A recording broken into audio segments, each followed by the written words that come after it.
Hello, this is Soundout here, and welcome back to Model Kit Monday. This week we'll be taking a look at Gundam Portent, which is Team Celestial Sphere's Shia Kijima's mobile suit from Gundam Build Fighters Try, the most recent released Gunpla that I actually own. I thought, hey, how do I follow up the Psycho Gundam being a gigantic piece of awesomeness? Well, I'm going to follow it up with the most recent release in the Build Fighters HG series. So without further ado, let's take a look at G-Portent. So here is Gundam Portent. Now, unlike the other Build Fighters Gunpla, she doesn't seem to be directly based on a past Gundam. It seems to be a brand new design that takes a little influence here and there, but overall is really unique and doesn't have a distinct base to it. One of the things that is similar is the distinct female design, very similar to the Nobel Gundam. And also that it has tiny repair bots hidden in its arm in the show, which is like some stuff from 00. So, naturally, there is some influence from past series, but overall is a unique design. And that's really cool, especially since it's also a distinctly female Gundam, which we don't see a lot. But how is the Gunpla kit? Because that's what we're here to talk about on Model Kit Monday. Well, she's really solid. I gotta say that I love the way she looks with the clear plastic on top of silver stickers, give it a nice color look. They even suggest using some foil paper to give it an even better particle look to it. But I think it does look fine the way it is. But I do want to talk about negatives. First of all, there's nothing hidden in her arm. No tiny repair bots, unfortunately. Would have been really cool to see that represented in some form, but alas, what can you do? Also, these green pieces in the legs, I've had this one fall out over here and this one on the side fall out. And that's quite a problem. But other than that, the build is very nice. I love the design. It's maybe a little bulky in some places, like this thing. I don't really know the point of that. But it looks really, really nice. And I do think it's a great design. I will also minorly complain about the V-wing up top because there was a hunk of plastic in the middle there, and I needed a smaller file to get that relatively filed down. So that was kind of annoying. You can see the head design is really neat. I love the clear green plastic on top of the silver. Gives it a great look and catches the light really nicely. And same thing with the chest.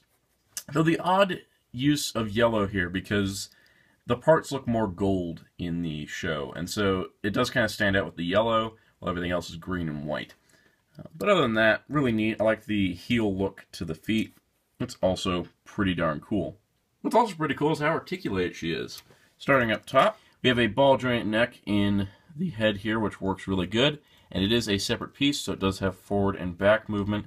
So you can have some good posing. You get her look up quite far for some nice flying poses, which is neat. You got shoulders that move out. They are on ball joints. They have that forward shoulder socket, but it is a little restricted because of the chest design. We do have a double jointed elbow here, which is really neat. You have a rotation here that is actually right there at the bicep. It's a separate piece there, and it looks really flawless because it doesn't look like it even has a bicep joint, but then it actually turns. Ball joint wrists, as usual. A upper torso ball joint. The lower torso has a polycap in there for a ball joint, but these side pieces do get in the way. And then you have outward leg movement, forward leg movement, backward leg movement, a double joint knee with a cool sliding piece there, and then a ball jointed foot with no toe movement, but it does have a panel that moves. In addition to the main body being able to move all that, these wing pieces can be adjusted on all the arms and legs, and the backpack pieces are on ball joints as well. So that's really, really neat, the range of movement that Portent has, which works really well in conjunction with all of our accessories. And to start off, we begin with a classic Gundam weapon, the Beam Saber. So we do actually have two sizes to the Beam Sabers here. They use the same handles, but these sabers have two different lengths. We have the full-size Beam Sabers here. We also have these really cool shorter Beam Sabers that kind of work like small swords. I actually like these better for Portent. I feel like it kind of matches her fighting style a little bit better than the full-size beams. So you can see there is quite a size difference there, but I like the smaller ones. They're really neat. So here is the GN Smash Rifle, using GN particles as a custom beam rifle. And it looks really nice. I love the way this looks. I like how it fits the hand perfectly. I like the little targeting section. It even has these pegs on the side, which don't have any overtly distinct storage port on Gundam Portent in particular, but if you remove one of these wings, you could plug it to a leg or an arm or a backpack. So that's pretty neat. It looks really nice. I really have no complaints. I really like the GN Smash Rifle. The final weapon is the GN Pierce Sword, which is this cool beam weapon. Now, the only complaints I have, and this is a building thing, is that the stickers on here are really hard to line up. So you notice there's a kind of a shadow effect going on there.